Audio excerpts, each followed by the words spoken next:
Bonjour! Dans cette vidéo, tu vas pouvoir calculer une probabilité en utilisant un arbre des possibles. On va voir tout de suite à quoi ça correspond.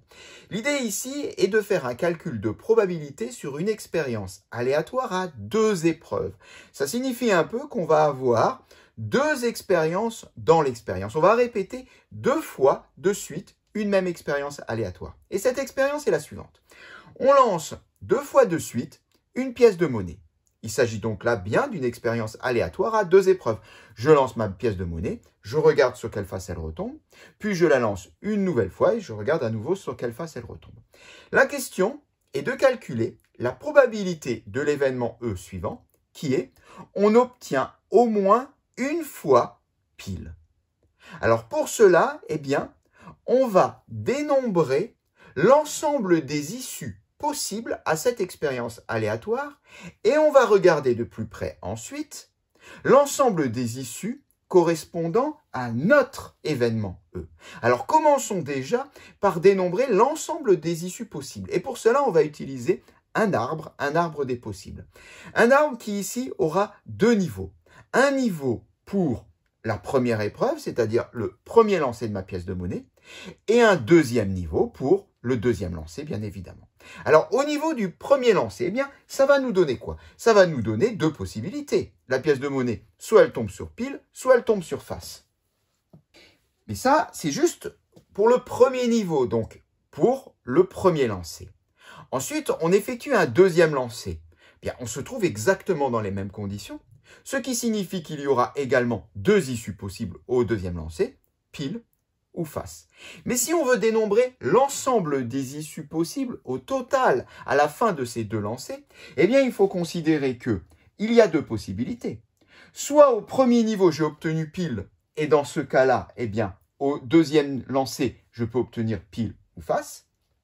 Soit au premier niveau, au premier lancer, j'ai obtenu face, et dans ce cas-là, au deuxième lancer, j'ai à nouveau le choix entre pile ou face. C'est pour ça qu'on rajoute un deuxième niveau à notre arbre des possibles qui va nous permettre ensuite de faire un bilan. Un bilan à l'issue donc de ces deux lancers. Qui est le suivant? Je suis le haut des branches de mon arbre. Dans ce cas-là, j'ai eu pile et pile. Deuxième possibilité, je descends, pile ou face. Troisième possibilité, face, pile. Quatrième possibilité, face, face. Et on voit là donc toutes les possibilités, arbre des possibles, à l'issue de deux lancers d'une pièce de monnaie. Et il y en a combien? Il y en a 4, on le voit bien. 1, 2, 3, 4, j'ai 4 issues possibles. Ce qui signifie qu'on compte 4 issues en tout. Qui sont, le premier c'est pile, pile. Ensuite, on a pile, face, puis face, pile, et enfin face, face.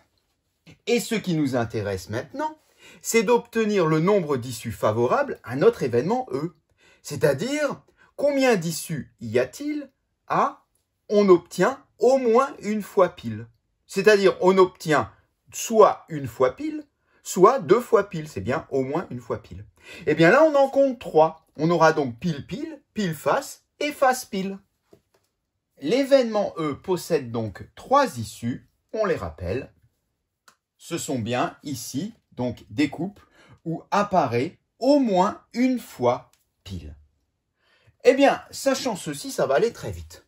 Notre arbre des possibles nous a révélé le nombre d'issues favorables de l'événement E, le nombre d'issues en tout. On va donc pouvoir calculer la probabilité de notre événement E.